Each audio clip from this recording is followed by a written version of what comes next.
bàbá lọ́mọ Muslim ni mí. Ìṣe Muslim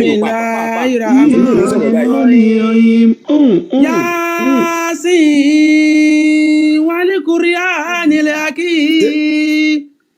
Ànábì bá ń lọ lọ́jọ́ ṣé ká máa kà lọ. Ànábì bá rí ìyá kan tó ń gbégi. Mo ń tú dáadáa ní Ànábì bá rí ìyá kan tó ń gbégi lọ. Bàbá Muslim wa. MSN tó lè ká lẹ́jẹ̀ tó fún ọkọ lè pamọ́. Wọ́n fi ní ta ló máa pa wá. MSN ká kí máa fún wọn kọ́ mọ́ pé Muslim wa. Ìjẹ́ bá fẹ́ Muslim para yín sínsìn yẹn lè para yín. Kí ni ìkéré náà? Ẹ̀yin bíbú yẹ jí náà. MSN ká kí tu fún wọn kọ́ mọ́ pé Muslim ni wá. Kí ni káká fún wọn báyìí? Ẹ̀ka ẹni kéwú tó bá ti ràn yín ká tu kọ́ mọ́ pé gbogbo kéwú táwọn afá máa fi mú àwọn èèyàn yẹn sàkámà jẹ yín. Ok, kí n wá kéwú kan tá lè kà fún wọn. Anọ́kùnmù láì Ànábì bá ń lọ àwọn afá ọjà yìí ti tán.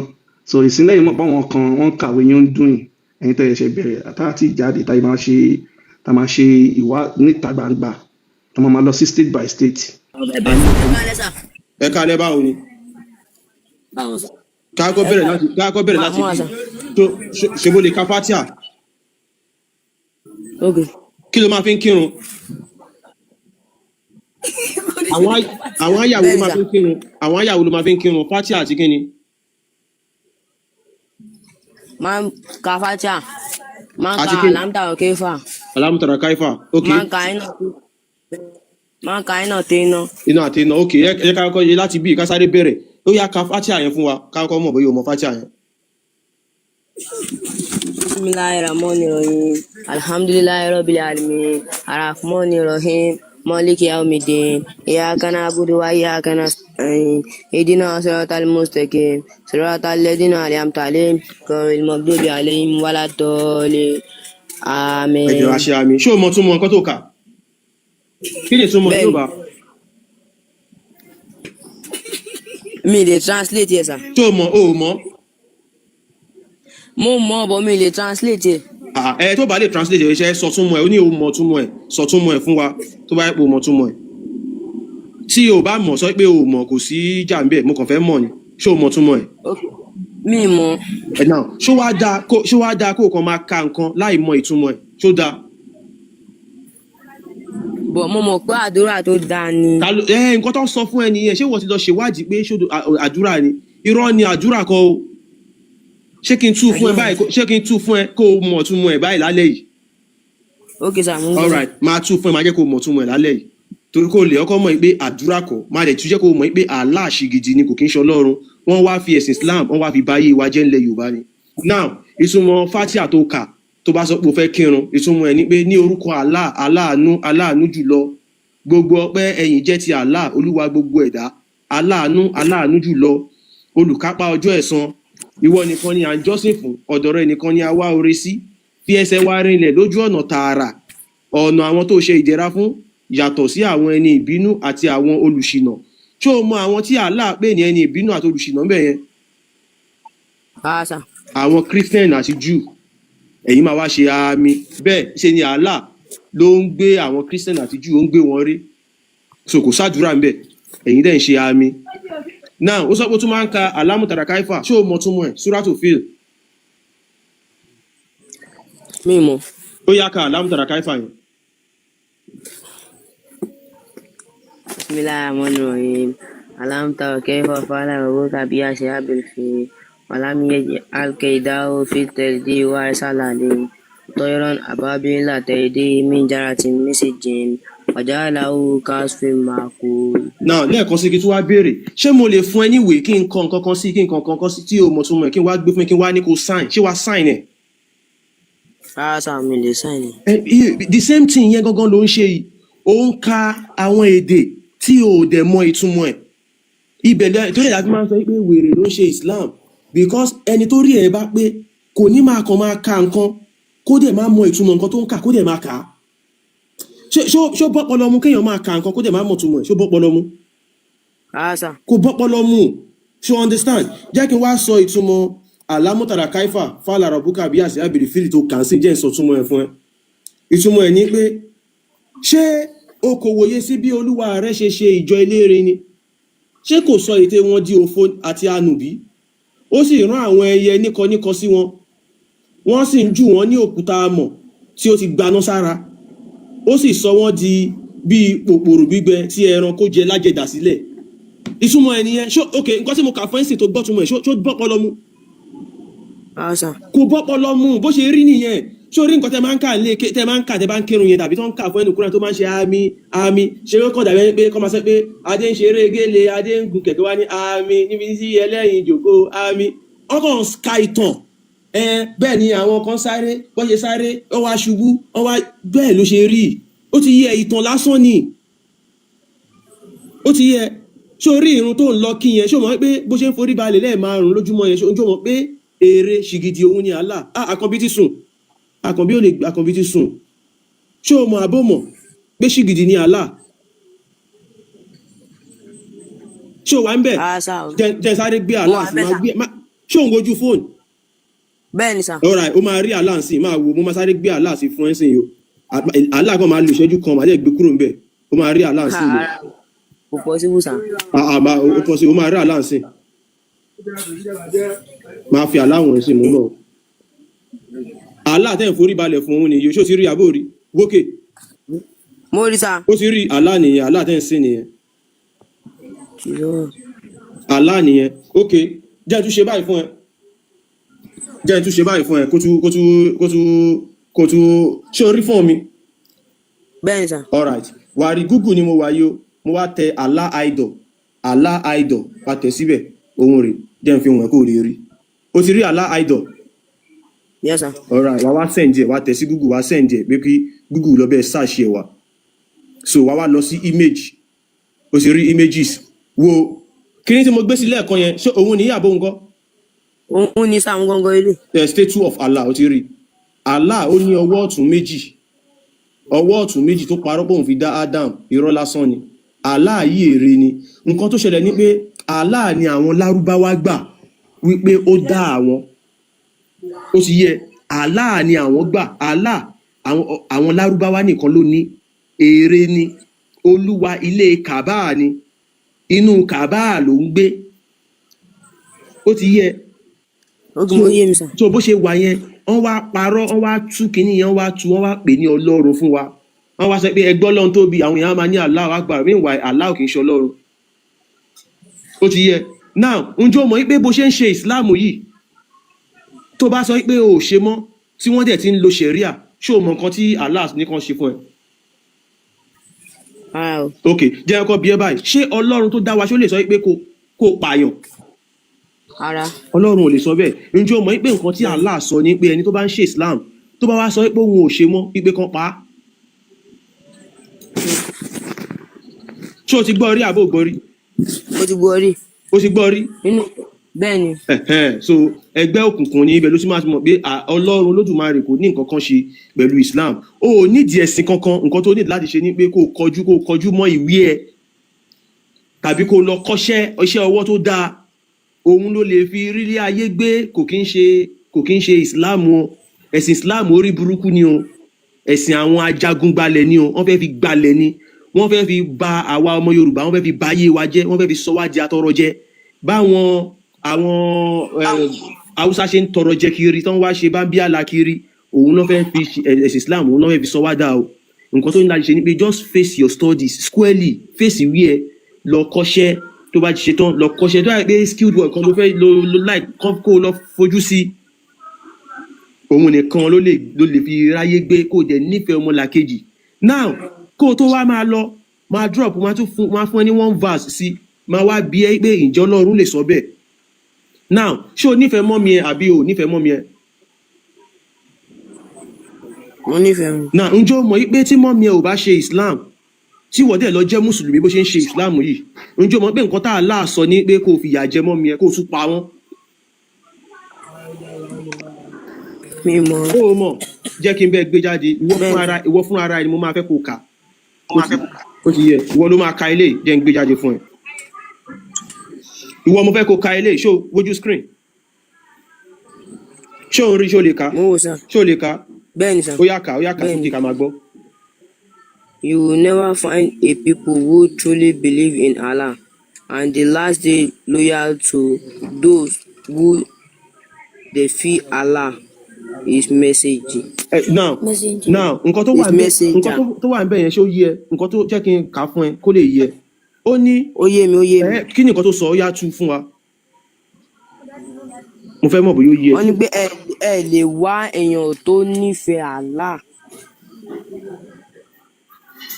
Ń gbé kẹ́ wá. Ó yé mi. ok jẹ́ kí n ṣàlàyé fún ẹ ó ní you will never find a people ẹ ní rí àwọn èèyàn who truly believe in Allah and the last day, tí wọ́n gbàgbọ́ nínú Allah àti ọjọ́ kẹyìn, loyal to those who defy Allah and His messenger, kí wọ́n wá máa fẹ́ràn àwọn tí wọn ò gbọ́ràn sí Allah àti Muhammadu lẹ́nu. even if they were their parents, Kò bá jẹ́ ìyá ẹ̀, bàbá ẹ̀, their children, ọmọ ẹ̀, their siblings, àwọn àbúrò ẹ̀, àwọn ẹ̀gbọ́n ẹ̀, or extended family. àbọ̀wọ̀n mọ̀lẹ́bí alábàátan ẹ̀. Now nǹkan tá Allah sọ ń bì ní pé nǹkan tó bá ti mú ẹ tó bá ti jẹ́ mùsùlùmí tó o ti gbàgbọ́ nínú Allah àti Muhammadu o ò gbọ́dọ̀ nífẹ̀ẹ́ ẹni tí kò bá ti gbàgbọ́ nínú Allah àti Muhammadu o gbọ́dọ̀ máa kórìíra wọn o gbọ́dọ̀ máa fìyà jẹ wọn tó bá possible fún ẹ kó o pa wọn torí pé wọn ò gbàgbọ́ nínú Allah àti Muhammadu. Now ṣé Ọlọ́run lè sọ bẹ́ẹ̀? Ọlọ́run ò lè sọ bẹ́ẹ̀. So the moment téèyàn bá ti lè ronú wọn náà ráwọn nǹkan tó ń kà gbogbo àwọn Quran yẹn tó bá lọ get Quran Yorùbá tàbí English wá rí pé rádaràda ni o kò nítumọ̀ ó ti yẹ kò nítumọ̀ so o ní ìdẹ̀sìn Islam o irọ́ lásán ni àwọn tó bá fẹ́ tán ìṣẹ́sìn Islam wọ́n fẹ́ kó ẹlẹ́rú ni o ìdá kó jẹ́ Fúlàní àbí kó jẹ́ àwọn àyàn láti Mali torí ẹ̀sìn Malé ẹ̀sìn àwọn ẹni òfò òun ni ẹ̀sìn Islam torí wèrè ló ń ṣe Islam yìí Allah sọ pé mùsùlùmí ò gbọdọ̀ fẹ́ràn ìyá ẹ̀ torí kò ṣe Islam meanwhile ìyá mi ló dẹ̀jẹ̀ lé mi lórí ló mú mi wá sílé ayé sórí pé ó kò bọ́pọ̀ lọ mu àtẹ́wọ́dẹ̀ lábálà àmẹ́ni tó Ọlọ́run tó dá wa kò nẹ́sìn o ó ti yẹ Quran tí mo kà yìí òun ni Quran chapter 58 verse 22 ó lè kọ́lẹ̀ ṣó ń gbọ́ so tí wọ́n náà bá fẹ́ lọ yẹ̀wò fún ara ẹ̀ àbí tó bá fẹ́ fi fóònù mọ́ mi ẹ̀ wò Quran chapter 58 verse 22 òun ni mo kà yóò lè kọ́lẹ̀ kó lọ kà fúnra ara ẹ̀. So ìyá wa bí mo ṣe sọ ẹjọ ẹ má jẹ́ kó mọ ìkírun mọ́ ẹ má jẹ́ kó jí kírun ẹ jẹ́ kó lọ fèsì ìwé ẹ̀ kó lọ fèsì ayé ẹ̀ orúkọ ẹ̀ tó bá tó ń jẹ́ orúkọ lárúbáwá kò sí nǹkan tó ń jẹ́ orúkọ muslim orúkọ lárúbáwá ni ẹ lọ change orúkọ ẹ̀ fún kó máa jẹ́ orúkọ yorùbá àti orúkọ oríkì tó jẹ́ orúkọ yorùbá orúkọ ni àmì ìdánimọ̀ òun ló máa sọ ibi tá a ti wá àwa ò kì í ṣe ọmọ lárúbáwá so ẹ ṣé gan ẹ ṣé gan ẹ ṣé gan ẹyà ẹ ṣé ó dáwọn wa. hello ms baba alágbàdo ń kí yín ìkàlẹ̀. àmúròmọ́ bínú lọ lẹ́ẹ̀kan ni. ọ̀rẹ́ baba alágbàdo ẹ kálẹ́. ẹ káàbọ̀ àti kábí wọ́n ti fàdí Muhammadu ya ẹ̀ sí bẹ́ẹ̀. gbogbo ẹ̀ pápátá mo gbọ́ ẹ̀kan ń ta àwọn èèyàn ni. ok bá la sọ. now the reason ni pé ẹ̀kan ṣé èèyàn máa ń mọ̀rọ̀ lórí kó má mú nídìí. ó yẹ mú ẹni kọ́ máa tú sọ́ọ̀tù fatia ẹ̀tú ẹni sàdúà ni ẹni alámúdàrà kẹfà kìnnì kan bákan ni ẹni ẹgbẹ́ ẹni tó bá ti ṣe Islam ẹ gbọ́ mi ẹjẹ sọ. muslim máa jóná ni kẹ bá bàbá alágbàdo sọ. gbogbo ọ̀rọ̀ tí ẹ gbọ́ mi ẹ̀yin náà ẹ gbọ́ tèmi náà ẹ gbọ́ tèmi ọ̀rẹ́ bàbá bẹ́ẹ̀ ṣe sọ ilé kan ẹ nífẹ̀ẹ́ kí yẹn sọ pé téèyàn bá sọ̀rọ̀ èyí ò gẹ̀ tì yín. ó yá sọ̀rọ̀ àgbọ̀ yín ẹ jọ moderator bá fún 2 minutes ó yá àgbọ̀ yín. ìgbà táyà nìkan sọ̀rọ̀ lẹ́ẹ̀kan ẹ̀fún táìmù ó ti ṣó pé ẹ̀kan wà pàṣẹ ni ìgbà tí ìyá yẹn ń narí tọrọ ẹ̀fún táìmù ọ̀yẹ́ sọ fún wọn ètò táìmù nípa Islam la máa ń ṣe ẹ̀kan sọ fún wọn. lórí pé n ti ń sọ nǹkan tẹ́ ẹ fẹ́ gbọ́ ni nípa Islam la máa ń ṣe. ẹ wá máa ẹ gbọ́ mi ẹ gbọ́ nǹkan tí mò ń sọ ẹ ń sọ fọ́mọ wípé Islam sọ pé ẹni tó bá ti ṣe Islam mọ́ kan pa àbí bẹ́ẹ̀ kọ́ hello. bàbá bẹ́ẹ̀ ni náà kò sọ̀rọ̀ ẹni tó bá kúrò ní Islam. nílẹ̀ Yorùbá wọ́n ní ẹni tí ó bá rí ọba fín kí náà nìkan ṣe fún un. ẹni tó bá rí ọba fín kí ni nǹkan tẹ́ ẹ̀ ń sọ yìí báyìí. kí náà nìkan ṣe fún un. ẹ kọ́kọ́ dá wa lóhùn sọ̀rọ̀ ọba là ń sọ ń bí báyìí. kí náà nìkan ṣe fún un. kí náà nìkan ṣe fún un. ẹ ṣe sùúrù ṣé ẹni tó bá rí ọba fín ṣọ máa ń pa ni. ẹ dá wa lóhùn nǹkan tá à ń bí yín ẹni tó bá fi Islam nǹkan tó máa ń sú mi gangan nílé. kí náà máa ń ṣe fún un. kí ni òfin Allah lórí ẹni tó bá fi ẹ̀sìn Islam lẹ̀. ẹni tó bá rọ́bà fi wọ́n máa ní kó lọ máa gbin àgbàdo. lọ́dọ̀ bàbá láti iṣu àbí láti lọ́dọ̀ ọ̀tá mùsùlùmí àtọ̀tá islam àbí ṣẹ́ẹ̀rì ó ṣò pé ẹ̀ mọ nǹkan tẹ́ ń ṣe ẹ kàn ń wá owó ẹ̀yin tẹ́ ẹ mọ̀ nǹkan tẹ́ ń ṣe abínú béèrè ẹ̀ ẹ̀gbọ́n dáhùn mi náà. ẹ kàn ń wá owó ẹ̀dẹ̀ ń wá followers Owó bíi ti gbogbo báwo ṣáà ti ẹ̀yin gbà ká nọ́mbà jáde láti jọ́ta ti bẹ̀rẹ̀ kínní tàbí sọ́kẹ́ followers lẹ́ẹ̀kan ń wá lásán followers lásán lẹ́ẹ̀kan ń wá gbogbo tẹ́ ń followers sọ yìí bíi ẹ kàn báwo. ń mú lórí ẹ ń mú nídìí ẹ ń mú lórí tó bá ṣe pé ẹ gbọ́ mi ms mo ti sọ fún yín ms ẹ fún wọn ní topic pé muslim ẹ máa gbọ́ jó mi náà ẹ gbọ́ mi ẹ ẹ gbọ́ fún nǹkan wọn tí mo topic fẹ́ sọ gbé síbẹ̀ Quran suratu ẹ Maryam gbọ́ nǹkan tí mo fẹ́ sọ ẹ ní nǹkan mi tẹ́ fẹ́ sọ ẹ̀yin ó dáa ta ló dẹ́yìn ta ló dá yín ẹ̀yin tẹ́ ń pariwo tẹ́ ń pò sìgìdì lálá ta ló dẹ́yìn bàbá ṣé lágbàdo Ṣàngó ló dá yín ni àbí Ọbàtálá bàbá lágbàdo ló dá wa kó sàlá ta ló dá yín ni mo béèrè ta ló dá yín bàbá lágbàdo ṣìgìdì làlá inú mẹ́ta ló ń gbé. ẹ dáhùn ta ló dẹ́yìn ṣebí Bàbá sìgìdì náà lágbàdo. ń sìn nílẹ̀ Yorùbá fa sìgìdì náà lẹ́ ń sìn nílẹ̀ Yorùbá fa ẹ tó wá kàn dẹ́rùn pé ìkan sìgìdì àkọ́kọ́ ẹ̀kejì ni pé sìgìdì làálà ms wà ń bẹ fún wọn topic yẹn ní kàn máa wọn ta ló kírètì gọ́gù èèyàn kó ẹ mọ̀ nǹkan tẹ́ bá fẹ́ bá wa sọ̀rọ̀ báyìí ẹ mọ̀ nǹkan tẹ́ bá máa tọ́ máìkì báyìí ẹ sọ ẹ ká mú tọ́pìkì fún yín pé nǹkan báyìí ta fẹ́ sọ rè tá a bá wá sọ kẹ wá sọ pé nǹkan tá a fẹ́ sọ yẹn pé kò rí bẹ́ẹ̀. ẹ fẹ́ gbódòdó ni ẹ fẹ́ gbọ́ ẹ̀yin fẹ́ mọ sọ̀rọ̀ níbo ẹ fẹ́ gbọ́ tẹlómi. èmi mò ń mú tù yín ẹ rẹ́dì láti bá wa sọ̀rọ̀ náà ṣé ẹ fẹ́ bá wa sọ̀rọ̀ ó yẹ tán máìkì ṣe fẹ́ bá wa sọ̀rọ̀. mo fẹ́ bá yín sọ̀rọ̀ mọ̀nà ẹ jẹ́ kí n sọ̀rọ̀ mi náà ṣé ẹ fẹ́ bá wa sọ̀rọ̀ mo tún bí yín lẹ́ẹ̀kan mo fẹ́ bá yín sọ̀rọ̀ mo fẹ́ bá yín sọ̀rọ̀. ó yá ìdúró báyìí tó wà pé bá wa fún wọn ní topic yẹn muslim Ǹjẹ́ àwọn mọ̀- náà ẹ ǹjẹ́ mọ̀ topic ilé ẹ̀kọ́ sọ sí ǹjẹ́ ẹ mọ̀ wípé bẹ́ẹ̀ tún ṣe islam yìí, gbogbo mùsùlùmí pátápátá ló máa jóná. lẹ́nu títí yín àbí lẹ́nu títí yín ni àwa máa ń sọ̀rọ̀ pẹ̀lú ẹ̀rí ni o a máa fún yín lẹ́rìí o. ẹ̀yin tẹ́ ẹ̀ mọ nǹkan tẹ́ ẹ̀ ń tú ẹ̀rí wò lẹ́ mọ̀ ẹ̀yin náà lè ẹ máa kàn tú ń tú nǹkan ẹ ẹ̀yin gbọ́ lè ẹ máa gbọ́ mi tú. ẹ kàn ń gbọ́ gbogbo Ṣé ká gbé jáde ayé kẹ́ tú? gbogbo ẹ̀ ló ní sábàbí tẹ́gbọ́n fi sọ kalẹ̀ lẹ̀ Okay, kì í ṣe pé bóyá ẹ kàn sọ túmọ̀ rẹ̀ nǹkan just tẹ́ like ẹ̀ that. sọ ni pé sábàbí wà fún yín tẹ́ ẹ máa fi jóná. tí ẹ̀yin ò fi jóná àbí lọ́dọ̀ ọ̀sẹ̀ ẹ̀yin lè lọ́dọ̀ fẹ́ ọ̀sẹ̀ gbé mi kẹ́ ọmọ Yorùbá lè mí ẹ̀yin lárúbáwá lè ẹ fẹ́ ta ni ó jóná. pẹ̀ yín ta ni ó pẹ̀ yín ta ni ó pa yín alákọ̀ ló máa pè mí àsìkò ẹ tí ta wọ́n ni máa ó pa yín simple question ni simple question ta ni ó pa yín ms simple question ẹ ní dáhùn question ẹ wá ń gbọ́ ẹkùn tó máa fa nǹkan ni ẹkùn fi verse sí kí a. ta ni ó pẹ̀ yín simple question ẹ dáhùn rẹ̀ náà ṣe báwọn èèyàn wà mẹ́ta nǹkan ta ni ó pẹ̀ yín mo ti Bẹ́ẹ̀ ṣe fẹ́ wà dáhùn ní- mo fẹ́ dáhùn ẹ mo jókòó fẹ́ bọ̀. dáhùn ms ẹ fún wọn kùnrin àná ta ni ó pa yín bàbá mo ti fẹ́ dáhùn mo ti fẹ́ dáhùn ẹ jù ẹ ti sọ pé ẹ mú un tẹ̀ ń mo ṣe ti fẹ́ ẹ dáhùn kàn mo ẹ fẹ́ kàn dáhùn táwọn ẹ èèyàn wò ni ṣé ẹ mo kàn báwo mo ṣe máa gbà tẹ́bi ń pa yín ni ẹ̀yin ẹ sọ ṣébi ń pa yín ni ẹ máa gbọ́ àgbàdo àpò kan àti iṣu àpò méjì báwo mo ṣe máa ó gbà ti sọ pé ẹ mọ nǹkan tẹ̀ ń ṣe ẹ kàn ń fi làákàwọn èèyàn ṣeré ni. so ẹ jẹ́ ká ka Kùránì ẹ yìí ló ẹ gbọ́ mi ẹ jẹ́ kí n sọ ìdán. ms ẹ̀ka bàbá ẹ̀ Kùránì mọ̀ bàbá ẹ̀ mọ̀ kẹ́ máa ká waste time àti sọ pé ẹ jẹ́ kéèyàn sọ̀rọ̀ torí ẹ ti mọ̀ pé tẹ́ bá fi lè fíyàn. a ti jẹ́ kẹ́ ẹ sọ̀rọ̀ kí ló dé ń ṣe báyìí ẹ̀mí òkè kí lẹ tún fẹ́ ká ṣe báyìí ẹ̀ ń kúrò lórí topic ta fún yín ẹ sọ pé àjẹkẹ́ sọ̀rọ̀ ẹ̀ ń kúrò lórí topic náà ẹ̀yin ta ló máa pa ẹ̀yin ta ló máa pa ẹ̀yin bẹ́ẹ̀ ṣe wáyé ìjẹ́ mọ̀ pé tẹ́ bá fẹ́ kú lálẹ́ yẹn lè kú ó simple ẹ̀ kàn gẹ̀ẹ́tì bí a sniper kẹ̀ẹ̀dẹ̀ púpọ̀ ẹ̀ẹ́dẹ̀ kú àmọ́ tẹ́ bá nígbàgbọ́ pé ẹ̀ sí. èèyàn kan ní pé Tinubu promise us àgbàdo we never see anything ẹ má bínú gbogbo ẹ má gbọ́ tó pé ní tí bàbá wa promise ní àgbàdo ẹ follow bàbá word àwọn ni wọ́n kó àgbàdo ní àwọn náà wà ní in charge àgbàdo. wọ́n fún yín lágbàdo àpò kan àti iṣu àpò méjì ẹ tẹ̀lé wọn àgbàdo yín wà lọ́wọ́ wọn so ẹ mẹsẹ ka Kùránì ibi gbogbo muslim ṣe máa jóná.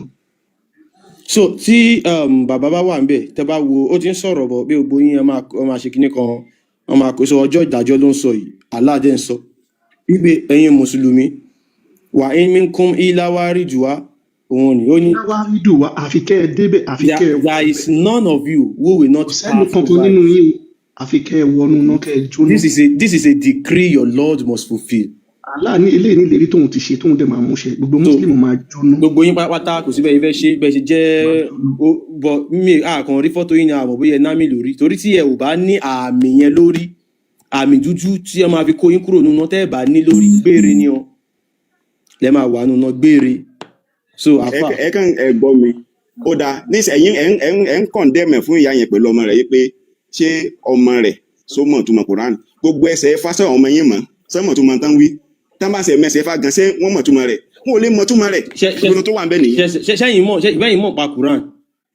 èmi máa ń pa Quran dáadáa mọ̀ náà nínú fásitì àtàkà yẹn ta ló jẹ́ kí tún wọ́n tún fati àyẹn kọ́ wọn tún. ẹ tún fásitì àyẹn ka fásitì àyẹn kẹ tu bá wa tún ní Yorùbá ṣé bẹ́ẹ̀ ti tú bẹ́ẹ̀ ṣe fẹ́ tú ìyẹn tu ẹ̀yẹn tu ṣé bẹ́ẹ̀ ti tú bẹ́ẹ̀ ṣe fẹ́ ẹ tú tu ṣe bá ọmọ yẹn ṣì wà ń sálẹ̀ ọmọ yẹn gbọ́ yín. kí ni kẹta yẹn fẹ́ lò bẹ́ẹ̀ tẹ́ bá fẹ́ lò kí ọ̀sẹ̀ tẹ́ bá ní kẹ́lẹ́ tó béèrè ẹ kọ́ tu náà ara o question tẹ́yìn bá nídìí bẹ́ẹ̀ ni kẹ́ bí mi má dẹ̀ dáhùn rẹ̀ ta ló ń sọ̀rọ̀ nù fatia yẹn ọlọ́run bá ní ń sọ̀rọ̀ ó yẹ tú ká wá mọ̀ bóyá Allah ló sọ̀rọ̀ Allah ò kì í ṣe Ọlọ́run ó yẹ tú ẹ ti béèrè ẹ má béèrè wọ tó dáhùn nídìí ẹ ti sọ pé Allah ló ń sọ̀rọ̀ ó yẹ tú afẹ́ mọ̀ sí Ah, ẹ má gbàgbé jọ́ tí àfa kan wá olówó èkó tá àfa yẹn ní ẹ pé kò ń ṣàlá ló ń sọ̀rọ̀ wípé ó yá ẹ̀yin ẹ tú fatia ẹ yẹn bí ìmọ̀ tí òun bó ṣe mọ ló ṣe sọ̀rọ̀ yẹn ẹ̀yin Quran èèyàn báwọn mùsùlùmí ṣe rí yẹn ẹ̀sìn òfo ni ẹ̀sìn àwọn olórí burúkú ni wọ́n máa contradict ara wọn ni ọ̀rọ̀ Allah náà yẹn pé wọ́n náà contradict ara rẹ̀ ibì kan máa ní ẹ máa jẹun tó bá ti dé bomi á tún sọ pé ẹ máa jẹun ibì kan á ní ẹ gbórí wọlé tó bá tún dé bomi á ní ẹ má gbórí wọlé ibì kan ní ẹ má wọrí Muhammadu ní gbogbo yín lẹ máa wà lùjọ náà another place ó tún ní gbogbo yín lẹ máa jóná another place ó tún ní mi ò mọ nǹkan tó máa ṣe fún mi ò báwo mo ṣe mọ nǹkan tó máa ṣe fún yín so Islam is gbogbo ẹ contradictions kan yapa irọ́ lásán irọ́ ló fi jẹ́ pé àfa kan bá sọ pé yẹn báyìí ni àfa yìí máa tún ní irọ́ báyìí ni torí pé wọ́n fẹ́ máa tàn yín irọ́ làwọn méjèèjì máa pa fún yín àwa làwa ń sòdodo fún yín àfa tó bá jẹ́ pé ẹ̀yin tẹ́ ń sọ̀rọ̀ ẹ̀ nímọ̀ ẹ kankan farabalẹ̀ ẹ̀yin tẹ́ ẹ nímọ̀ tó bá jẹ́ pé lódodo Allah ló sọ̀rọ̀ nu fatia ẹ̀ka fatia yẹn kẹ́ ẹ̀ dẹ̀ tu fún wa ń sìn àfẹ́ mọ̀ bóyá Allah ló sọ̀rọ̀ ń bẹ̀ tó tọ́ onídìí tẹ́ ká mú tèmi náà ó tún àgbẹ̀ òjòrò tẹ́ lẹ́sìn bá onídìí tẹ́ interject mú ni tèmi máa náà mú tí yín ó yẹ tú fatia yẹn àfẹ́ gbọ́ ní tì lẹ́yìn tẹ́ tú ẹ fatia ká yẹn fi wọn lẹ̀ ó yẹ tú ẹ yóò fatia gbọ́ ti tèmi èmi ń bí ń question ẹ rí dáhùn ẹ wá ní kébì mọ́ tún fatia ẹ má bínú ms ẹ ṣàlàyé fún wọn pé níbí báyìí nípa Islam nìkan la máa ń sọ bàbá olódo ni yín ẹ̀ mọ̀ nǹkan kan àti olódo ni gbọ́dọ̀ yín ẹ̀ mọ̀ nǹkan kan ẹ kàn hágìw ni àti àtakò gbọ́sẹ̀ àti àtakò gbogbo níbí lásán báyìí lẹ́ẹ̀kan ṣe àtakò ẹ ṣe ẹ wá ń fi nípa Islam Islam ẹ fi nìkan ń la máa ń pawó sọ sà ẹ ṣẹgbọn. sọ nǹkan míì náà ẹni owó wo lẹ ti fún wa tẹ́lẹ̀ àpawó ẹ fi ń pawó ni mọ̀nà ẹ fi wá followers ni mọ̀nà owó lẹ ti fún wa owó wo lẹ fún wa. ẹ wá ń fi Islam ẹ wá ń bú Islam ẹ ní kíní ẹ sọ nǹkan míì tó bá ti pẹ́ bá ṣé lẹ́kọ̀ọ́ ẹ sọ nǹkan míì níbo yín là mọ̀nà ń ka níbo láti ìkọta rí ìwé yín ni.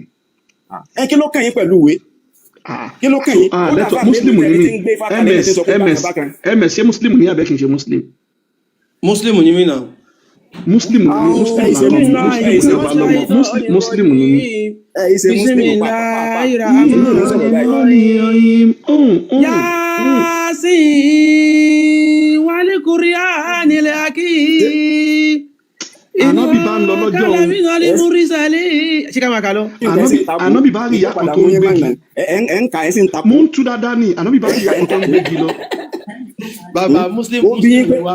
ms ẹ tún ẹ kà á bẹ́jẹ̀ tó fún wọn kọ́ lè ó ń bí mú pé pamọ́. ta ló pa yín Wọ́n ẹ̀ ní dáhùn sì ní ta ló máa pa wá. ms ẹ kà á kí n máa tún fún wọn kọ́ mọ̀ pé Ǹjẹ́ mọ̀ pé muslim tẹ ni bá wá. fẹ́ para yín sìn yẹn lè para yín? Kí ni ìkéré náà? Ẹyin bíbú ìyẹn jì náà. ms ẹ kà á kí n tún fún wọn kọ́ mọ̀ pé muslim ni wá. Kí ni káká fún ọ báyìí? ẹ̀ka ẹni kéwú tó bá ti ràn yín ká tù kọ́ mọ̀ pé gbogbo kéwú táwọn afá máa fi ń mú àwọn èèyàn yẹn sàkámà jẹ yín. Ok, ẹ kí n wá kí ó kan tá a lè kà fún wọn. Anakumulai ànábì bá ń lọ àwọn afá ọjà yín ti tán so ìsínlẹ̀ yìí mọ̀ pé àwọn kan wọ́n kàwé yín ń dùn yín ẹ̀yin tẹ́ ẹ ṣe bẹ̀rẹ̀ àtàtì ìjáde tá a máa ṣe ìwà níta gbangba tá a máa lọ sí state by state. Àní ayé gbogbo ṣe touch screen man à ń test microphone wa à ń test microphone à ń test microphone ni. àwọn ibò yóò mọ̀ pé àwọn kan sì máa jáde tó yẹ pé àwọn yẹn wọn ò ní gbọ́ anything àwọn yẹn ẹ̀yin àfa yẹn ń gbé rọlẹ̀ ayé yín ò ní dá o yẹn ń gbé rọlẹ̀ pápá látijọ́ yìí tẹ́lẹ̀ mi bá rántí gbogbo àwẹ̀ tó ti ẹlòmíì ti ń gbàwẹ̀ láti age 12 ó jẹ́ ti wà bí 45 years. Abdulsalam wà lókè. ok Abdul ẹ kálẹ́. lórí ẹ̀sìn tẹ́ǹsì olórí ọ̀rọ̀ tẹ́ ń sọ yìí lọ́tẹ́ ọ̀rẹ́ máa lọ bẹ́ẹ̀ ọ̀rẹ́ ń lọ fà nǹkan tí yóò bá mọ̀ èèyàn máa ń dákẹ́ fún ni gbogbo nǹkan tẹ́ ń sọ bó ṣe gbé kalẹ̀ kọ́lẹ̀ ṣe ń sọ tó dẹ́ tó lọ bẹ́ẹ̀. pé àfa wa ńlá wọlé ìkẹ́ àtọ́là tó àlàáfíà lọ́pọ̀ ẹ̀sẹ̀ mẹ́ma lo àlàáfíà kò ń ṣèdè Yorùbá ok ìdíyàlẹ́ máa ìdẹ̀ra lọ́pọ̀ ìkẹ́ àtọ́là tó ìdẹ̀ra lọ́pọ̀ gọ́lọ̀ bá kúkú sàlámì ó ní wá sí àgbáyé àfá wa ìkẹ́ àtọ́là tó ìkẹ́ àtọ́là tó àlàáfíà ìdẹ̀ra lọ́pọ̀ ìdẹ̀ra lọ́pọ̀ ìkẹ́ àtọ́là tó ìdẹ̀ra so àfa wa ẹ ṣí gbòǹgbòǹ kó lọ bá kúkú sàlámì sálámù àfa wa dáadáa ẹgbọn sókè àfa àgbà Abdulsalam ẹgbọn sókè ẹ ṣe. ok ọ̀rọ̀ ní tí ẹ̀ sọ náà ni ó yẹ ẹ̀ ń dá sí bẹ́ẹ̀ tẹ́ ń tún yẹn kò lọ bẹ́ẹ̀ rárá. èwo ń bẹ̀. Ẹ̀sìn mọ́lẹ̀ dẹ̀ ni. èwo nù ẹ̀. Ti náà lọ máa tú MSc ẹ bá ok kò ok lọ fà. ó yẹ ẹ̀ka ilé ó yẹ ẹ̀ka ẹ̀ka. Bàbá Abudu Salam ẹ bá wa tú Kùránì ẹ ṣe sà.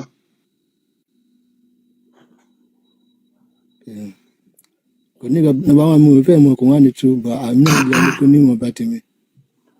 Mo dẹ̀ gbọ́ àwọn àlàyé kọ̀ọ̀kan. Ẹ wá tú fún wa ẹ tú fún wa sà. Ẹ ṣe bàbá ó yá. ó mọ kùránì túbà ó dẹ̀ láwọn kò tú dáadáa. Ẹ má ẹ yìí fi bàbá wa lẹ̀ ẹ fi wọn lẹ̀. Àfa Abdul Salam ẹ yẹ bá wa tú. Ẹ ṣe. MS dàbí nẹ́tíwọ̀kì wọn ni o ẹ bá mi wò ṣọ́ wà ń bẹ̀. wọ́n wà ń bẹ̀ Mr. Abdullahi Ó Ìkọ́lé yẹ ìkọ́ kó bẹ́ẹ̀ tú mo ẹ wà bá wa bẹ́ẹ̀. kà á. Mr. Abdullahi ó yá ní kẹ́ bá wa tú ẹ ṣe. Ilé sọ pé kíkà bọ̀ ìkọ́ tí yóò máa ba ìkọ́ jẹ́ tí yóò dó sí lọ́wọ́ ẹ̀ ni. Bàbá wa ẹ jọ̀ọ́ ẹ kọ́kọ́ bá wa kà á náà ká gbọ́ látọ̀dọ̀ tí yín ẹ mọ̀ a fẹ́ mọ̀ ẹ ṣe sà ẹ bá wa kà á. Ẹ ṣe. Bismillah ikra. Mo ti gbọ́ yín sàn. Abẹ́rẹ́ dáadáa ni.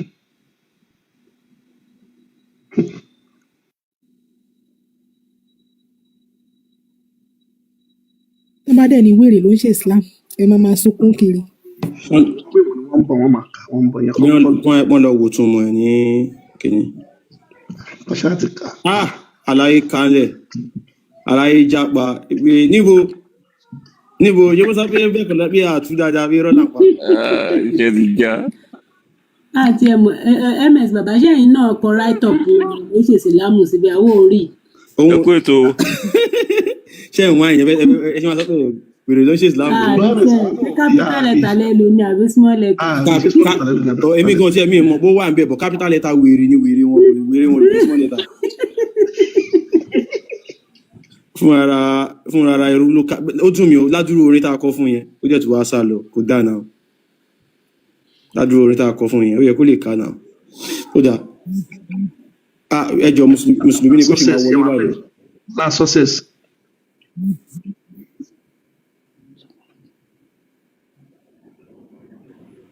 Bọ́ ti sùn. ọlá success ẹ tàbí kò sí bẹ́ẹ̀ nǹkan ṣe ń pé tẹ́ni ẹ bá ṣe jẹ́ mùsùlùmí gan á rò bẹ́ẹ̀ méjì kó tó tan máìkì o bébí tí mo wà yìí kí n tó tan máìkì ayé kí n rò dáadáa Mr. YJ ẹ káàbọ̀ Salaam alaikum.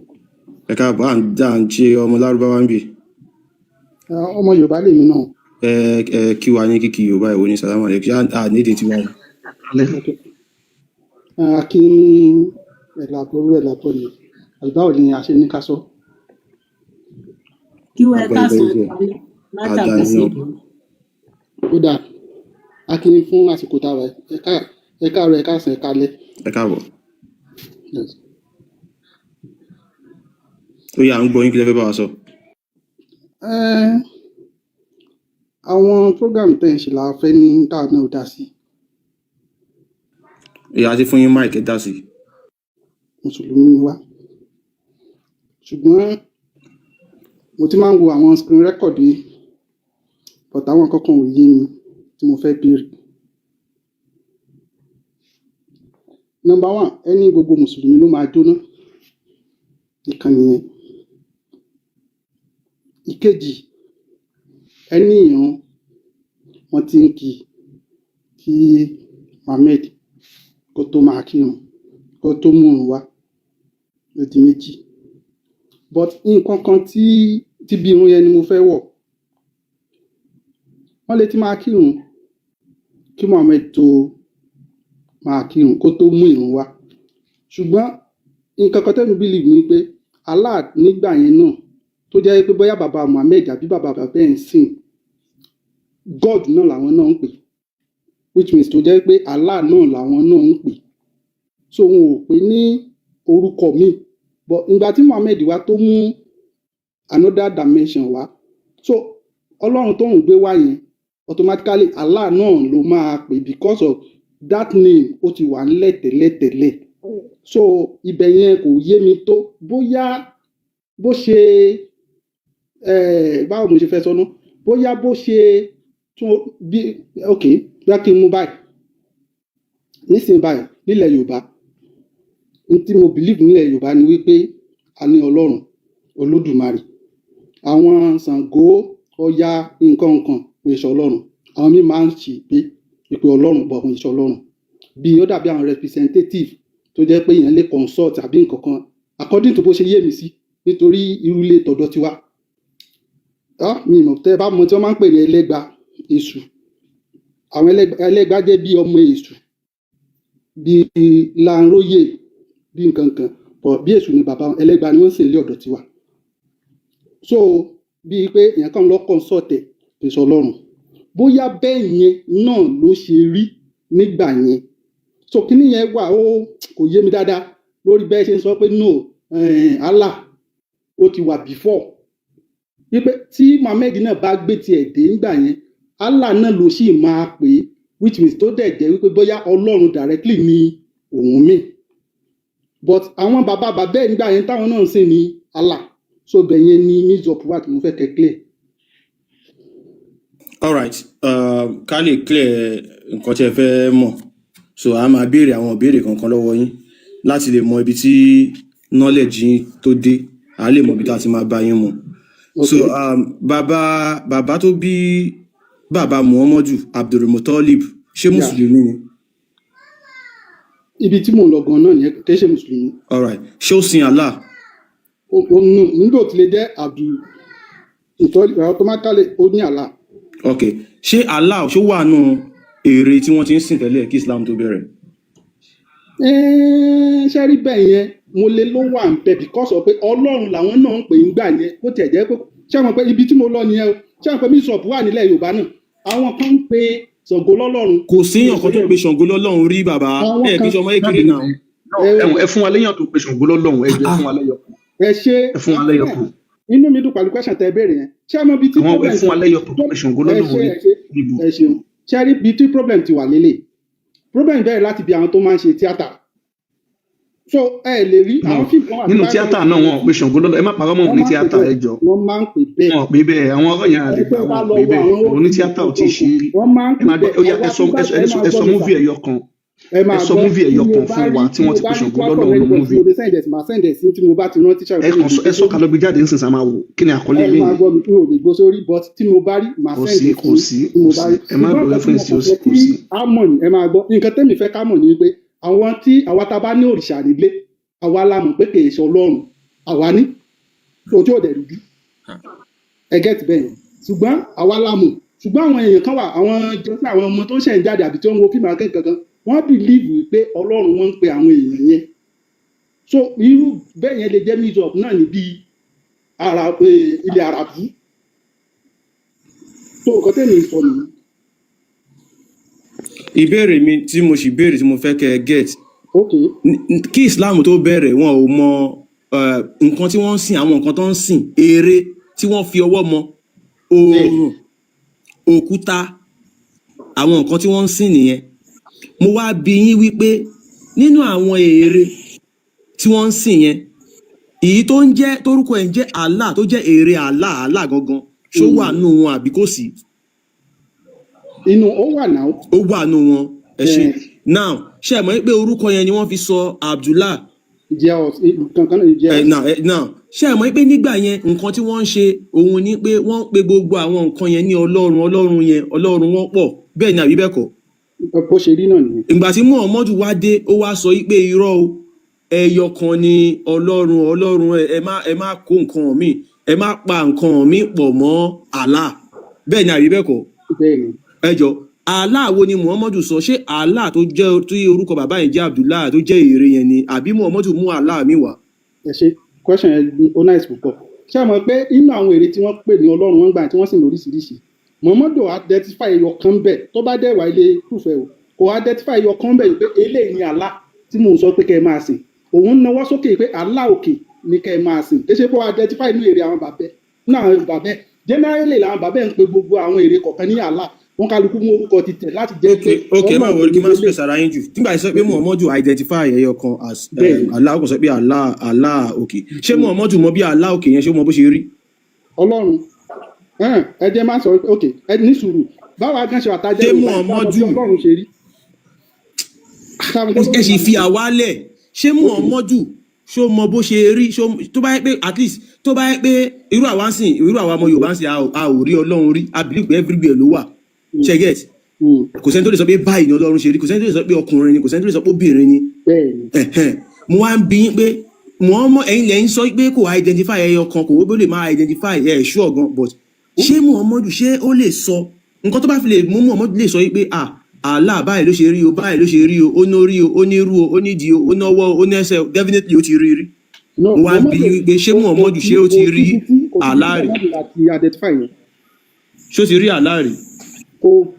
Muhammadu sọ pé òun rí Allah rí Muhammadu Jibril ló ń bá Muhammadu sọ̀rọ̀ báwo lẹ ṣe mọ̀ ṣe látọ̀dọ̀ Allah. ǹjẹ́ mọ̀ pé mo ṣe ń bá yín sọ̀rọ̀ ìṣẹ́ pé Jibril ń bẹ mi náà sọ̀rọ̀ ẹ mọ̀ àbẹ́ mọ̀. I don't even know. báwo lẹ ṣe mọ̀ ó bá Muhammadu sọ̀rọ̀. báwo lẹ ṣe mọ̀ ó bá Muhammadu sọ̀rọ̀. Bàbá ẹ má jẹ́ ká ṣàbùsí. ìbéèrè tí mo bí lẹ máa dáhùn náà nísìnyí ẹ jọ kálẹ̀ ní. nínú ọ̀rọ̀ tá à ń sọ yìí nísìnyí à ń ṣàbùsí. a ò ṣàbòsí sà ẹ ṣe sùúrù ẹ gbọ́ mi yé o. báwo la ṣe mọ̀ pé tá a bá da fún àwọn bàbá wa ń bá.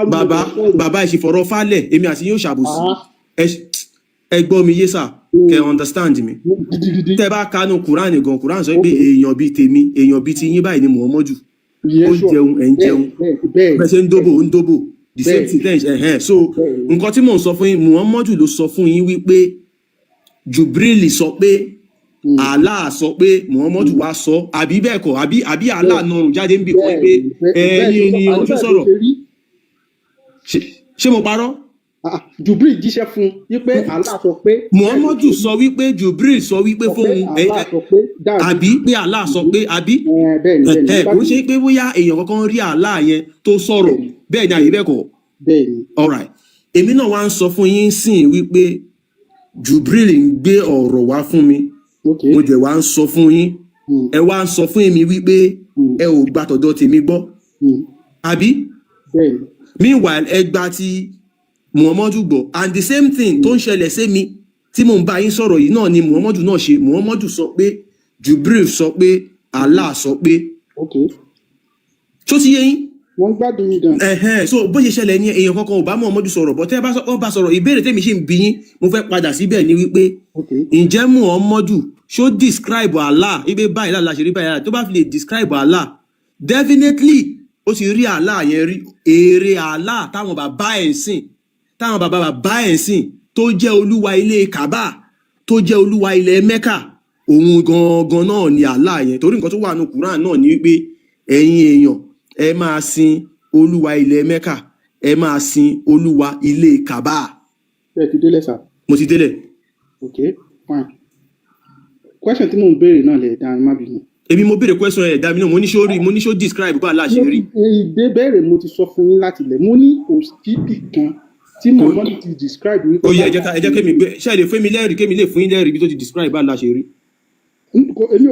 for me o ṣé àmọ̀ pé nísìnyí bàbá mi ṣe sọ yìí wípé mi ò rí ibi tí knowledge tèmi mọ bẹ́ẹ̀ ṣe bẹ̀rẹ̀ láti lẹ̀ nìyẹn. ok ó túmọ̀ sí pé níbi tí knowledge yín mọ. wá ní lọ tó jẹ́ pé Muhammadu gangan ló sọ pé Allah rí báyìí tí èyí ṣe lẹ́nu àwọn sàbẹ́ abẹ́ lọ́mú wá láti inú tẹ̀síìrì àbí inú kinní kan àwẹ̀ àdúrà. tá a bá mú ẹ̀rọ ká tiẹ̀ kọ́kọ́ gbé jáde láti inú Quran. inú Quran náà. àkọ́kọ́ gbé jáde nínú Quran sọ pé Allah ó nẹ́sẹ̀ Quran sọ pé Allah ó nójú Quran sọ pé Allah ó náwọ́. ó yá ẹ̀ka jáde. so ẹ jẹ́ máa bá yín gbé jáde so tá a bá ti gbé jáde fún yín ẹ̀ lè tẹ̀ mọ́ pé Allah tó jẹ́. ṣé àkànbí ti sùn kọ́ lè bá wa gbé ìrìn Allah jáde. mo sáré gbé sílẹ̀ kan àkànbí ti sùn mo gbé sílẹ̀ kan. tó bá ti kà tó ẹ̀ gbé ìrìn Allah sí. so ẹ kì í bá ẹ ká kó lọ sí Quran chapter 38 verse 75 Quran chapter 38 verse 75. okay. mo fẹ́ fi fóònù mi ṣì ẹ̀yin náà lè kọ́lẹ̀ lọ́dọ̀ yín ẹ tẹ̀lé check ẹ lọ́dọ̀ yín. okay. 78 38 75. ẹjọ ẹ̀yin tẹ́ fún one gift I appreciate o ẹ ṣé gan. ẹ máa gbọ́ ó ní Allah asks, "O Iblis, Allah béèrè ìwọ Shaitan. What prevented you from prostrating to what I created with my own hands?" ó ní kí ló mú ẹ yarí tó fárígá pé ò ní forí balẹ̀ pẹ̀lú nǹkan tí mo fọwọ́ mi méjèèjì dá. What prevents you from prostrating yourself to one whom I have created with both my hands? Allah sọ pé ìwọ ṣàìtàn kí ló mú ẹ tó yarí pé ò ní forí balẹ̀ pẹ̀lú nǹkan tí mo dá pẹ̀lú ọwọ́ mi méjèèjì. Ṣé ẹ ti rí bí pé Allah ní ọwọ́ méjì bẹ́ẹ̀ ni àyè bẹ́ẹ̀ kọ́ sà? mo gbádùn yìí. Bẹ́ẹ̀ ni àyè bẹ́ẹ̀ kọ́. mo ń gbọ́ yín pé Kì í ṣe eléyìí ò ṣe mò ń gbọ́ aláàlú tó bá jẹ́ bẹ́ẹ̀ ni ẹni bẹ́ẹ̀ ni ká mú forward bẹ́ẹ̀ ni àyè bẹ́ẹ̀ kọ́. ẹ mú forward bẹ́ẹ̀ mo ń gbọ́ yín ṣe mọ̀ pé nísìnyí bá ti ń bá ní mo agree pẹ̀lú yín automatically ọ̀rọ̀ yẹn à lè padà síbẹ̀ mọ́. Quran là ń ká ẹ lè sọ fún mi pé ẹ ò agree pẹ̀lú Quran verse yìí. Quran verse ẹ ṣe sùúrù sà. Quran verse yìí sọ pé Allah ó ní ọwọ́ méjì bẹ́ẹ̀ ni àbí bẹ́ẹ̀ kọ́. Bẹ́ẹ̀ ni bẹ́ẹ̀ ṣe kà jáde. Kì í ṣe bẹ́ẹ̀ bí mo ṣe kà jáde bó ṣe wà ń bẹ̀ la ṣe kà jáde a ò ká ṣe bí àjọ ń wo ni. Mi like àbòsí náà àjọ ń wo ni náà ṣe bí láṣẹ pé mo gbé jáde fún yín kí n tó kà náà. Ó yá ẹnì ṣó. So gbogbo wa ti rí bí pé Allah ó ní ọwọ́ méjì. Ẹ ká tó lọ sí Quran chapter 68 verse 42 níbi tó ti sọ pé ká tún gbọ́ nǹkan tí Allah nǹkan tí Quran yẹn sọ. Quran chapter 68 verse 42.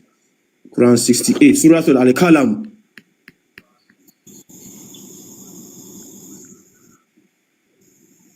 All right, ẹ máa gbọ́ ọ ní beware of the day the shin of Allah will be bared. Wọ́n ní kẹ́ ẹ kíyèsí lọ́jọ́ tí ẹsẹ̀ pàpà ẹsẹ̀ Allah ẹsẹ̀ ìdúnkún ẹ̀yẹn tó máa gbé àwọn kàdísì tó sọ nípa ẹsẹ̀ yẹn ẹsẹ̀ pàpà ẹsẹ̀ Allah ó máa gbé fún un náà. Yes sir, ṣé ẹ mọ̀ nǹkan tó ń pè ní shin sir? Hello? Ṣé ẹ mọ̀ nǹkan tó ń pè ní shin sir? Shin bẹ́ẹ̀ ni. Ẹ fún mi ní spẹ́lì ẹ̀. SHIN. Ojúgun ní Yorùbá ṣe bẹ́ẹ̀ mójúgun. Allah máa gbé pàǹpà yẹn wá gbé wọnú náà. Nǹkan tó ń sọ ń bì wọ́n jẹ́ kó yé wa pé Allah ó ní ẹsẹ̀ bẹ́ẹ̀ ni àbí bẹ́ẹ̀ kọ́? Bẹ́ẹ̀ ni mo ń gbá. All right. So ẹ̀yin èèyàn wa Allah ní ọwọ́ Allah ní ẹsẹ̀. Ẹ ká tún lọ sí Quran chapter 52 verse 48. Quran chapter 52 verse 48.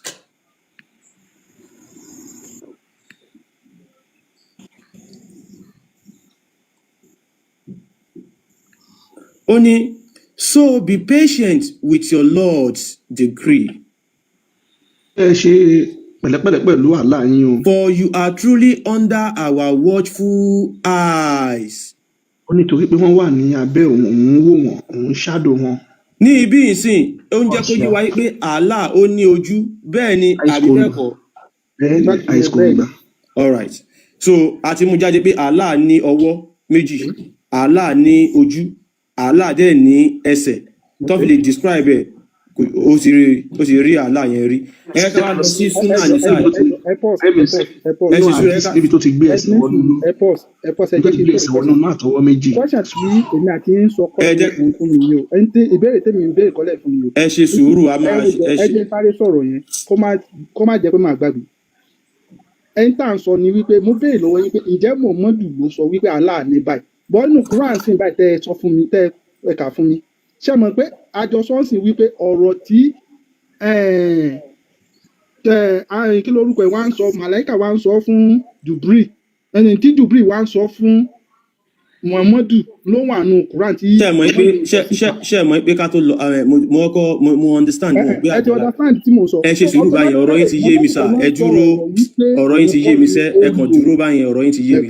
Mo sọ kinní kan fún yín lẹ́ẹ̀kan mo sọ wípé Quran tá à ń ka yìí ọ̀rọ̀ Muhammadu ni ẹ̀yin sọ ẹ ṣe sùúrù àgbàlagbà nìyí ẹ gẹ̀ẹ́sì kìíní right ẹ dúró sẹ́ ẹ jẹ́ ń délẹ̀ ẹ jẹ́ ń ṣàlàyé nǹkan fún yín mo ti jẹ́ kẹ́ ẹ sọ̀rọ̀ yẹ kémi náà sọ̀rọ̀.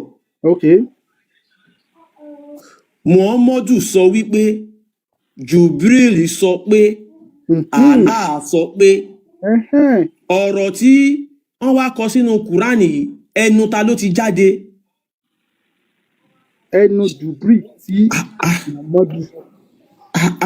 Ṣé kí n tún bí ṣé Jubril ṣé Muhammadu rí Jubril rí. Ẹ má ṣàbòsí. Yóò ṣàbòsí bàbá yìí. Ta ló pàṣẹ message from Allah to inspiration ni bí pé kí nǹkan kan bí kí gírì gbé Muhammadu kó bá ní ẹ mọ bá wọn mọ̀lá inspiration kọ́. ẹ jẹ́ kí mute ẹ̀yin lẹ sọ pé ìmọ̀ yín ò dé ibi tí ìmọ̀ yín dé à ń ṣàlàyé nǹkan fún yín ẹ máa wọn wòlíì kan ní Nàìjíríà náà ní Eli mama ms nǹkan tó fẹ́ fún àwọn jáde nísìnyí pé ìbálà Muhammadu júwe bálà ṣe rí so bí ájúbìrì ló júwe fún àwa ọmọ yẹ kàkà bí Muhammadu ṣe júwe bí ìbálà ṣe rí. olówó nǹkan táwọn sọ ní pé nǹkan tá à ń ká yẹn pé ọ̀rọ̀ Allah ni meanwhile àwa ń jẹ́ kó yé yín pé Muhammadu ló sọ̀rọ̀ bẹ́ẹ̀mi àti yín ṣe ń sọ̀rọ̀ yìí sìn bẹ́ẹ̀mi àti yín ṣe ń sọ̀rọ̀ yìí Mr. YJ bẹ́ẹ̀mi àti yín ṣe ń sọ̀rọ̀ yìí sìn gbogbo ọ̀rọ̀ tí mò ń sọ yìí kí n wá máa sọ pé Jubril ló mú wá fún mi ṣé àmọ́ pé ẹjọ́ Mr. Life and Reality emute ẹ̀ka kàdìtì ẹ ṣe mò ń bọ̀. ẹ mọ̀ tó ṣẹlẹ̀ ẹ má jẹ́ ká máa kàléra wọn. Kàléra wọn máa jẹ́ kẹ́ sọ̀rọ̀ ẹ̀ka kàdìtì kí n wálé aláwọ̀ yín kẹ́ sọ̀rọ̀ this Sunnah Nisa 5379 èmi mo mú tún ẹ máa ti kàtọ́ ẹ máa sọ̀rọ̀ only it was narrated from Abdullah ibn Amir that the messenger of Allah said. Muhammadu òjíṣẹ́ Allah wípé. Ṣé ìbéèrè sí Muhammadu òjíṣẹ́ Allah wípé ó ní those who are just and fair will be with Allah most high on the thrones of light. Àwọn tí wọ́n ṣe dáadáa wọ́n wà ní ẹ̀gbẹ́ Allah lórí àga mọ́lẹ̀ rẹ̀. At the right hand of the most merciful. Ní apá ọ̀tún Allah tó jẹ́ aláàánú. Those who are just in their rulings and in their dealings with their families. Àwọn tí wọ́n ṣe dáadáa and those of whom they are in charge. Àti àwọn tí wọ́n jẹ́ adarí lé lórí. Muhammad, one of the narrators, said in his hadith. Muhammadu wọ́n sọ lára àwọn àlàyé tó ṣe nínú ọmọ orí àdìsí rẹ̀ pé. Ó ní and both of Allah's hands are right hands. Ó ní Allah ọwọ́ ẹ̀ apá ọ̀tún méjì wà wá. So ọwọ́ Allah méjèèjì ó wà ní apá ọ̀tún. Allah èrè dẹ̀ ni wọ́n ti ń sìn tẹ́lẹ̀ kí ìsìláàmù tó bẹ̀rẹ̀ ni wọ́n ti ń sìn.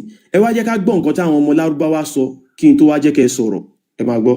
And both of Allah's hands are right hands. We believe that both of the hands of Allah are what?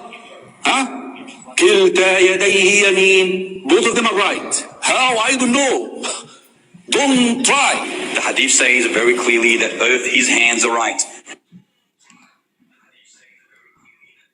Allah described in the Quran that he has a face. Allah described in the Quran that he has two hands when he addressed Iblis, Satan. And he told him, what prevented you from prostrating to what I have created with my two hands? So this is what Allah described himself. Allah says in Surah Al-Qalam that on the day of judgment, Allah Azza wa Jal would uplift and show his leg. The Quran says that Allah has one eye, and another ayah says he has multiple eyes. Whatever Allah says, whatever the Prophet ﷺ says, we believe in it and we affirm it without thinking too deeply about the actuality of this action. Ẹ lè tán máìkì yín báyìí kẹ́ sọ̀rọ̀ èrè tí wọ́n ti ń sìn gbà yẹn tí wọ́n fi sọ orí Abdullah baba Muhammadu lẹ́ni ẹ̀yìn náà sì ń sọ Abdullah ẹrú Allah èrè yẹn òun ni Allah ó ní ọwọ́ ọ̀tún méjì ó ní ọwọ́ ẹ̀ méjèèjì wà lápá ọ̀tún ẹ lè gbóhùn sókè báyìí à ń gbọ́ yín. Ẹ ṣe rí pé mi ò sọ̀rọ̀ rárá ẹ̀dẹ̀ kan mú tí mo fẹ́ kẹ́ ẹ délẹ̀ ni ṣe rí fídíò tẹ́yìn ṣó yẹn mi ò fẹ́ débẹ̀ for now mo sì máa padà dórí ẹ̀ ṣùgbọ́n ọ̀rọ̀ kan tí ẹ kà jáde ni mo fẹ́ sọ fún yín. Ẹ̀yin sọ fún mi wípé wọ́n sọ wípé ọwọ́ Allah ọwọ́ ọ̀tún ni ó lè ọwọ́ ọ̀tún rẹ̀ àbọ̀wọ́ òsì rẹ̀ ó lè gbàyàn ó lè ṣe kinní kan nínú tẹ́ẹ̀ka ẹ ti gẹ́tì mi. Ṣùgbọ́n mo fẹ́ sọ nǹkan kan fún yín ní orí tẹ́ẹ̀dẹ̀ mọ̀ tẹ́ẹ̀dẹ̀ ní sàbòsí rẹ̀ tí mo mọ̀ pé tẹ́ ẹ bá yí ẹ sàbòsí ni.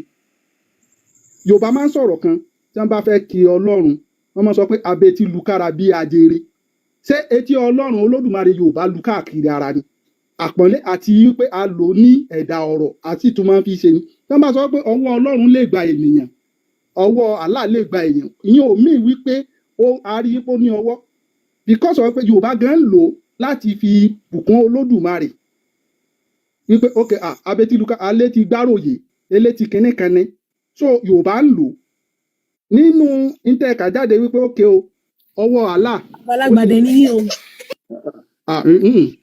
Ìyá wa mi ò ní láì kí n sọ. Ẹjọ́ yẹ kó délẹ̀ mo ń gbọ́ yín mo ń gbádùn. Ilé ìfọ́bìnrin sọ̀rọ̀ púpọ̀ nítorí aníyín nílé adẹ̀níyín níyà Yorùbá sì ní mi Yorùbá àtàtà tó dá tí mo tún wá jẹ́ ọmọ Ìbàdàn tó mèsì ìyá wa ẹ ní sùúrù báyẹn náà. So nǹkan tí èmi fẹ́ ṣàlàyé fún yín nìyẹn wípé tí wọ́n bá sọ̀rọ̀ wípé nǹkan báyìí parable wa kì í ṣe wípé bí ó ṣe wà ní àlùkò pé ọlọ́run tẹ bá sá sọ́dọ̀ Allah máa gbà yín, kì í ṣe pé wọ́n ń sọ fún wa wípé Allah fọwọ́ gbà yín, wọn ò sọ fún wa wípé ọwọ́ yóò gbà wá ààbò rẹ̀ àbí nǹkan kan ó tó láti gbà yín tí Yorùbá gẹ́gẹ́ ń lò fún Elédùmarè. So ṣáàrí ti fídíò tẹ́ ẹ gbé wá tẹ́ ẹ bá ń sọ̀rọ̀ nípa Arab kínní kan, Arab inú mi dùn pé ọ̀pọ̀lọpọ̀ èèyàn tó wà níbí wọ́n jẹ́ ènìyàn tó jáde, ẹ̀yin tẹ́ jáde tẹ́ mọ̀ ń pa nǹkan púpọ̀ ni. Tá a bá sọ pé Arab 100% Arab yẹn ṣe Muslim o. Pakistan 20% Pakistan Christian ni wọ́n, 10% wọn abọ̀rìṣà ni wọ́n, 70% ni Muslim. Ẹ lọ ṣe ẹ lè lé ms ṣòbí tí Allah ti máa gbé ẹsẹ̀ wọnú náà yẹn ms ṣẹgbọ́n. tí màá wò lórí kíní ìkẹ́dẹ́ ṣe kíní wọ́n wà. Bádé ẹbí lè sún fídíò yẹn mọ́, gbogbo àwọn tó sọ̀rọ̀ yẹn ṣéèkì ńláńlá ni wọ́n, gbogbo àwọn tó sọ̀rọ̀ ní fídíò. ẹ jẹ́ kí n sọ̀rọ̀ kan fún yín sà. ṣéèkì ńláńlá ni ẹ ní sùúrù India lẹ́nìí gbogbo àwọn tó ń jẹ́ Taliban àwọn tó ń wé láwàní tó ń léwé láwàní yẹn ìgbà tẹ́mi àti kan sọ̀rọ̀ nù wọn just of recent. ẹsẹ̀ wọn kàn tẹ̀ láti sọ tí ó sì nínú ẹ wò gbà wọ́n ní wọ́n ní ọlọ́run alẹ́ ti lu kárí àpọ̀ ìṣó ṣé mọ̀ pé wọ́n mọ̀ sí pé wọ́n wà káàkiri etí gbogbo kan ms wà ń bẹ̀. mo wà ń bì. wọ́n kọ́ náà fẹ́ ṣàlàyé nǹkan ni pé Pakistan India kó má dà pé mi ò fún yín ní enough time ẹ mo fún yín ọ̀rọ̀ Pakistan ni wọ́n ń sọ. ọ̀rọ̀ yìí pé nǹkan tẹ́ ń sọ lẹ́ẹ̀kan wípé ẹ fẹ́ máa try láti sọ pé òwe àbí kinní kan pé parable ni ẹ farabalẹ̀ sà mo ti jẹ́ kẹ́ sọ̀rọ̀ báyìí ẹ jẹ́ kẹ́ sọ̀rọ̀ báyìí. nǹkan tí mo fẹ́ kẹ́ ẹ mọ̀ sà ni wípé èmi àti yín ti kọ́kọ́ fi ìdí ẹ̀ múlẹ̀ wípé ère kan wà tó ń jẹ́ Allah tí wọ́n ti ń sìn kí ìsìláàmù tó bẹ̀rẹ̀. mo dẹ̀ béèrè lọ́wọ́ yín pé ṣé Muhammadu identify ère yẹn fúnra ara rẹ̀. báwo ni kò ṣe identify ṣe bóun la fún la gbé ẹ̀rí jáde fún yín. nínú Quran àyè tí a rí nínú Quran ni pé Ọlọ́run fi ọwọ́ méjèèjì. ẹ farabalẹ̀ sá ẹ farabalẹ̀ sá ọ̀rọ̀ Yorùbá náà. a ti gbé àdìtì jáde ń sìn pé ọwọ́ Allah méjèèjì ó wà lápá ọ̀tún. ère kan wà tí wọ́n ti ń sìn tó yẹ pé ọwọ́ ẹ̀ méjèèjì apá ọ̀tún ló wà orúkọ ère yẹn dẹ̀ ń jẹ́ Allah. ẹ jìnnà mi ìmọ̀ṣẹ́ àní kókìní ìsìn lórí àgbàlagbà níyìn. now Muhammadu sọ pé Allah ní ọwọ́ ọ̀tún méjì fine no wàhálà. ère kan dẹ̀ ti ń sin ère Allah kí Islam tó bẹ̀rẹ̀. now ère tí wọ́n wá ti ń sìn kí Islam tó bẹ̀rẹ̀ yẹn ère yẹn náà orúkọ ẹ̀ ń jẹ́ Allah ère yẹn náà tún wá ní ọwọ́ ọ̀tún méjì ẹ jọ ṣóun ni àbóhun kọ́. ẹ ṣe ibi tí question tí mò ń béèrè ẹ ní ẹ̀dá mi lóhùn ẹ ní ère lọ́wọ́ ọ̀tún méjì fine ẹ sọ bẹ́ẹ̀ wọ́n tún identify ẹ̀ nù tẹ̀síwì àbíkílẹ̀ ká ẹ ní ó wà ń bẹ̀ fine èyí tèmi wá ń béèrè gangan Muhammadu nínú ọ̀rọ̀ gbogbo inú Al-Quran pátá èmi ò rí ibi tí Muhammad ti sọ wípé ok Muhammad ni wọ́n á sọ báyìí pé ok o Allah tá à ń sìn yìí o identification rẹ̀ bó ṣe rí lélẹ̀. ẹ yẹ kí n tún fún yín ní another example lẹ́yìn example tí mo fẹ́ fún yín sir I'm so sorry. no problem. àwa ò sọ pé torí lóòótọ́ gbogbo èèyàn kan ló máa kúrò lóko ẹrú àwọn kan wọ́n ti sign látọ̀run wípé ayé táwọn lọ ẹ ṣe sùúrù sà ẹ ṣáà kí n délẹ̀ àwọn kan ti sign látọ̀run wípé ayé táwọn ń lọ àwọn ń lọ ṣerú ẹgbẹ́ àwọn èèyàn àwọn máa ṣerú láyé yìí ẹ̀yin kọ́ mò ń bá wí sà ẹ ṣáà máa gbọ́ mi. ẹ náà níṣẹ́ mọ̀ pé. now ẹ ṣe sùúrù sà ẹ ṣáà máa gbọ́ mi. now wọ́n ti ń sin Allah kí Islam tó bẹ̀rẹ̀. Allah tí wọ́n ń sìn ṣùgbọ́n kì í sọ Ọlọ́run. wọ́n ti ń sin Allah kí Islam tó bẹ̀rẹ̀ wọ́n ti ń sin ère tó ń jẹ́ Allah kí Islam. mo ti sọ pé lẹ́yìn eléyìí mo máa já bàbá ìbọn àlè gbé àfáà mi sókè. Mr. YJ kí Islam tó bẹ̀rẹ̀ wọ́n ti ń sin Allah orúkọ Allah wọ́n ti ń sin ère kan ère yẹn ó ń jẹ́ Allah wọ́n ń kírun fún ère yẹn bẹ́ẹ̀ ṣe ń kírun fún. ms ẹ má bínú ms fún àwọn tí wọ́n gbọ́ nǹkan tí ìyá yẹn tó lọ ẹ̀ka dis tó ṣàlàyé bí wọ́n ṣe ń bọ òkúta tí àwọn muslim ń bọ lé nìyẹn káwọn máa dá bàbá yìí lóhùn lọ nípa àṣegidi Allah. ok ẹ kí n sáré gbá dis yẹn wá ń gbà yẹn. olóòkú ẹ jẹ́ sùúrù díẹ̀ olóòkú nǹkan tí yẹn sọ ṣé ń gbọ́ mi. mo ti wá nígbà tí pẹ́. ìgbà tó tí mo ti sálọ yẹn ó ti sálọ nìyẹn mi ò pé kẹkà máa fi kílẹ̀ rẹ̀ fún. ìgbà tí ẹ̀yà ẹ̀ ti fẹ́ẹ̀lì ṣé láwọn ìjà tẹ̀ ń wò yìí mo sọ kan nígbà tí mo sọ kan lọ́sàn-án yìí pé ẹ tí wọ́n ti rí àwọn tó ń ṣe kí ní tẹ̀ ń ṣe yìí ádá ìgbà nígbàgbọ́ àbí mùsùlùmí tó ń ṣe yìí yẹ kó tọ́jú yàbá póòsì níbọ̀ wà Nàìjíríà àrò ní ilé wọn nǹkan tó ń ṣe láti ọdún ayé wọn nítumọ̀ náà wọ́n kàn struggle ìgbà tó dún wọn pé Ọlọ́run á ṣe kò sí ìta láṣẹ inú wọn rí ẹ tó àwọn èdè báyìí ẹkọ̀ jẹ́ kọ́ mọ̀ pé ó ti fẹ́ẹ̀lì ní kẹjẹ́ kó wọn bá tiẹ̀ lọ. funny enough ṣé wàá rí àwa tá a bá tó wá fẹ́ gbá wọn lẹ́ta tó ń já wọn tó ń gbé kí ní ìyẹn sílẹ̀ làákàyè wọ́n ti máa bá wa jà ni. àwọn tó ń sẹ́ẹ̀sì àwọn tó ẹ gẹ́tù nù pé hold on ẹ máa ń bá wèrè sọ̀rọ̀ wèrè máa ń sọ̀rọ̀ ẹ̀kan náà àdó ògbà wèrè ògùn náà máa ń lò. no be small thing náà kí ni ẹ ti wọra. ẹni tó dé láìpẹ́ tó rìpọ́tù ní àbọ̀ wà ní àbíkó sí bẹ́ẹ̀. kí tó bá ń rìpọ́tù bí ṣe máa ń ṣe lélẹ̀ ẹni yẹn máa kúrò ní orí app so I get because báwo ni yẹn máa dancing tó ń kúrò báyìí. mo bọ̀ Mr. Vego mo bọ̀ Vego King a máa dá yín lóhùn Vego King ṣe gbọ́. network wọn ò dá Vego ẹ ṣe sùúrù ṣe gbọ́. ẹ gbọ́ network yín ò dá kẹsàn-án request padà Mr. Vego tó bá ń gbọ́ wa. network ẹ ò ní ìdá bàbá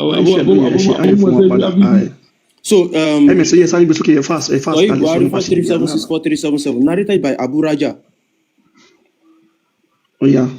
We used to worship stones. Àwọn Muslim máa ń sin òkúta. And when we found a better stone than the first one, wọ́n máa rí òkúta mi tó dájú di tẹ́lẹ̀ lọ. we will throw the first one away and take the later.